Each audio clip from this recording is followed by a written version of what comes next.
5090 solid, and that is one beast of a GPU. It's gonna go inside there. As you can see, if you flick the GPU up, you can see there's 1, 2, 3 in here. That is 3 slots. So what that means is, I'll just flip it down so it's easier to understand. If you see on the back of the PC, just over here, second, third, and fourth, these are the slots, and I'm just gonna undo these screws in the back there. Okay, 1, 2,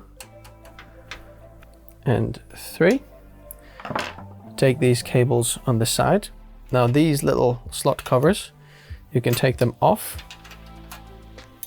Highly recommend putting them in the accessories box of the case, so you're not gonna lose them. And then now, you take your GPU. This is the very careful bit now. You remove the PCI slot cover, this little rubber, and now that is gonna have to slot into this bit over there. So I'm just gonna flip it that way and just gently gonna line it up in there. And then you press down once you see that it's gone into the slot. And then the screw holes, now you can see them in there.